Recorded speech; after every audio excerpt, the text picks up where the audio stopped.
জান্নাত জান্নাত পাওয়ার জন্য দোয়া করতে হবে।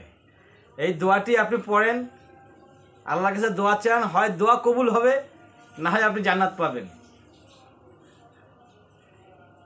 কত লাভ! দোয়া কবুল হলে তার কিছু দরকার নাই, দরকার আছে? দোয়া কবুল হয়ে গেল, তাহলে আমার দুনিয়া তার কিছু দরকার নেই, আমি যা চাইলাম তাই পেয়ে গেলাম। আর যদি আল্লাহ পাক আমার এই দোয়াটা কবুল না করেন, তাহলে আমাকে জান্নাত দিয়ে দিবেন, তাড়াতাড়ি দ্রুততার সঙ্গে জান্নাত দিয়ে দিবেন। এর চেয়ে লাভবান জিনিস আর কি হইতে পারে? আল্লাহ কিন্তু সব দোয়াই কবুল করেন। আল্লাহ পাক যখন কোনো বান্দা আল্লাহর কাছে হাত উঠায়, সেই হাতটাকে খালি হাতে ফিরিয়ে দিতেন আল্লাহ লজ্জা বোধ করেন। কে বলেছেন? নবী মুহাম্মদ মুস্তাফা সাল্লাল্লাহু আলাইহি সাল্লাম বলেছেন। সেজন্য আমরা দোয়া করব, বেশি থেকে বেশি পরিমাণে দোয়া করব। দোয়া করলে কবুল হবে। যেই দোয়াই করি আমি কেন, যেই দোয়াই আমি করি না কেন, সেই দোয়াই কবুল হবে। কিয়ামতের ময়দানে যখন আল্লাহ পাক আপনাকে জান্নাতে দিয়ে দিবে, বিচার টিচার সারাই আগে আগে জান্নাতে পাঠিয়ে দিবে, তখন আপনি প্রশ্ন করবেন যে আমাকে তাড়াতাড়ি কেন জান্নাতে দিচ্ছেন?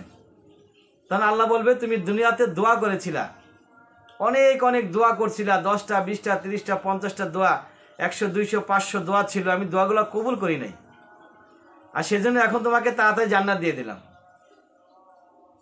তখন আমাদের আফসোস হবে যে আমরা দুনিয়াতে কেন বেশি থেকে বেশি পরিমাণে দোয়া করলাম না। দোয়া করলেই তো এখন জান্নাত পেয়ে যাইতাম, কোনো বিচার হতো না। কি দোয়া পড়বো? দোয়ার অভাব নাই, আপনি যে কোনো দোয়া পড়তে পারেন, তবে বাইছা বাইছা ভালো ভালো দোয়া পড়লে ভালো হয়। দোয়া ইউনুস, লা ইলাহা ইল্লা আনতা সুবহানাকা ইন্নী কুনতু মিনাজ জালিমিন। এই দোয়ার মাধ্যমে আল্লাহ পাক 3টা অন্ধকার থেকে হযরত ইউনুস আলাইহিস সালামকে বাঁচাইছেন। কয়টা অন্ধকার? 3টা অন্ধকার। 1 নাম্বার হচ্ছে রাতের অন্ধকার, 2 নাম্বার হচ্ছে মাছের পেটের ভিতরে যে অন্ধকার, 3 নাম্বার সমুদ্রের তলদেশের অন্ধকার। এই 3 অন্ধকার থেকে আল্লাহ নবীকে আল্লাহ বাঁচাইছেন কোন দোয়ার মাধ্যমে?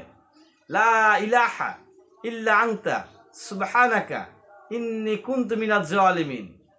তা আমরা এই দোয়াটা বেশি থেকে বেশি পরিমাণে পড়ার চেষ্টা করব। আরও অনেক দোয়া আছে, যে কোনো দোয়া আপনি করতে পারেন। দোয়া করার আগে যদি আপনি একটু আল্লাহকে আকৃষ্ট করতে পারেন, তাহলে ভালো হবে। একদিন এক সাহাবী নবী সাল্লাল্লাহু আলাইহি ওয়াসাল্লামকে আয়েশা বললেন যে, আল্লাহ নবী আমার কিছু শিখিয়ে দেন। তখন বলল যে, পড়ো সুবহানাল্লাহ, আলহামদুলিল্লাহ, লা ইলাহা ইল্লাল্লাহ, আল্লাহু আকবার।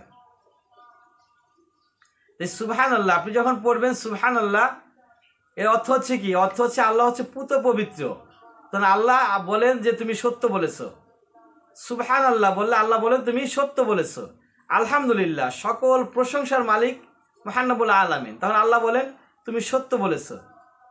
লা ইলাহা ইল্লাল্লাহ, আল্লাহ ছাড়া কোনো মাবুদ নাই, আল্লাহ ছাড়া ইবাদতের কোনো কেউ নাই। তখন আল্লাহ আসমান থেকে কি বলেন? তুমি সত্য বলেছো। আল্লাহু আকবার, আল্লাহ হচ্ছে মহান, আল্লাহ বড়। তখন আল্লাহ কি বলেন? তুমি সত্য বলেছো। যখন আমি 4 বার বলবেন সুবহানাল্লাহ, আল্লাহ বলবে তুমি সত্য বলছো। আলহামদুলিল্লাহ, আল্লাহ বলবে তুমি সত্য বলছো। লা ইলাহা ইল্লাল্লাহ, আল্লাহ বলবে তুমি সত্য বলছো। আল্লাহু আকবার, আল্লাহ বলবে তুমি সত্য বলছো। তখন আপনি বলেন যে আল্লাহ আপনি আমাকে মাফ করে দেন। আল্লাহ বলবে যাও তোমাকে মাফ করে দিলাম। আল্লাহ তুমি আপনার তখন বলবো যে আল্লাহ আপনি আমার সম্পদ বাড়ায়া দেন, আমার রিজিক বাড়ায়া দেন, আমাকে দিনদার বানায়া দেন, আমাকে ইমানদার বানায়া দেন। আল্লাহ বলবে যাও তোমাকে দিয়ে দিলাম। সেজন্য ঝোপ বুঝে কোপ মারতে হবে, ঝোপ বুঝে কোপ মারতে হবে। আমরা আল্লাহকে আকৃষ্ট করব, আগে আল্লাহর মনোনিবেশ করবো আমাদের দিকে, আল্লাহ আমাদের দিকে মনোযোগী হবেন, তখন আল্লাহর কাছ থেকে আমরা চেয়ে নিব। বারবার বারবার পড়বো সুবহানাল্লাহ, তবে একটু থেমে থেমে পড়তে হবে, যে আল্লাহটা আনসার দিতে পারে, আল্লাহ যেন আমার উত্তর দিবে সেই উত্তর দেওয়ার সুযোগ দিতে হবে, এবং সুন্দরভাবে মনোযোগের সাথে পড়তে হবে।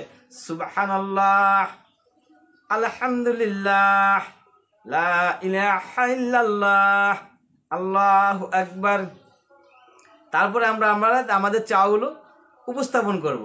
ইনশাআল্লাহ তাআলা আমাদের দোয়া কবুল হবে। আর যদি আমাদের দোয়া কবুল না হয়, তাহলে এই দোয়ার উসিলায়, এই দোয়ার বরকতে, এই দোয়ার রহমতে, এই দোয়ার করুণার মাধ্যমে মহান রব্বুল আলামিন আমাদেরকে জান্নাত দিয়ে দেবেন ইনশাআল্লাহ তাআলা।